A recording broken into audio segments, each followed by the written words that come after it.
মনে একটা কথা বলবো তোমাকে। হ্যাঁ বলো। তুমি নেহার সাথে খারাপ ব্যবহার করলে কেন?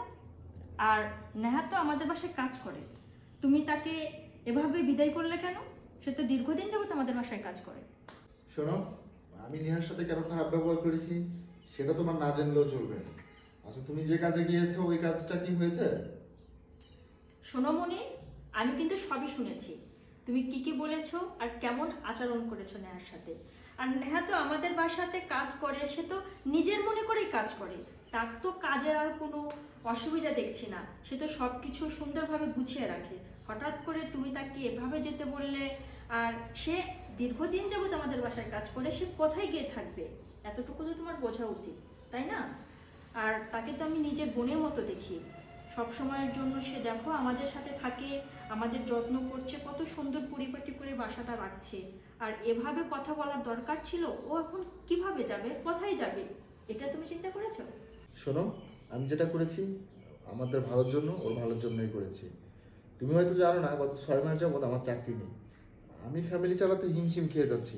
এত বড় বাসা, এত টাকা ভাড়া, প্রতি মাসে এত টাকা খরচ, আমি কোথা থেকে দেবো? হ্যাঁ, তুমি একবার জানার চেষ্টা করেছো যে আমার চাকরি আছে কি নেই, আমি কিভাবে সংসার চালাচ্ছি? না, তুমি জানার চেষ্টা করোনি। তাই আমার মনে হয়েছে যে আমি ওকে আর বেতন দিতে পারবো না, তাই আমি ওকে বাসা থেকে বের করে দিয়েছি। তুমি তোমাকে একবারের জন্য বলনি যে তোমার চাকরি নেই? আল্লাহ, তুমি আমাকে কেন বলনি মনে? আমি তোমাকে বলিনি, কারণ তুমিও এটা নিয়ে টেনশন করবা, এই কারণে আমি বলিনি। যাই হোক, আর সাহেব, আপনার চাকরি নাই, আপনি এই কথা আমার আগে কইবেন না। ওই জন্যই তো আমি ভাবতেছি, আমি তো কোনো অপরাধ করি নাই, আমি তো কোনো দোষও করি নাই। আপনি কেন শুধু শুধু আমার চাকরির থেকে বাইর করে দিতেছেন? এখন আমি বুঝতে পারছি, আসলে আপনার চাকরি নাই, আপনি আমার বেতন দিতে পারবেন না, তার জন্য আমার চাকরি থেকে বের করে দিতেছেন। সাহেব, ছোটবেলার থেকে তো আপনাদের এই কাছে মানুষ হয়েছি, আপনাকে দেখে আসছি। আপনার আমার ভাই, আর আবার আমার বোন বলেই জানছি।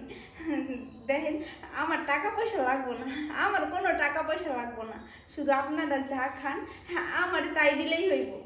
আমি পেটে পাতে আপনাদের কাছে থাকবো। আপনি তো আমার বড় ভাই না, আমার কোনো টাকা পয়সার দরকার নেই। আপনাকে পায়ের নিচে শুধু আমার একটু আশ্রয় দিন, তাতেই আমি সুখী হব। অ্যাকশন। হ্যাঁ নেহা, ও ঠিকই বলেছে। আমার তোর সাথে খারাপ ব্যবহার করা উচিত হয়নি।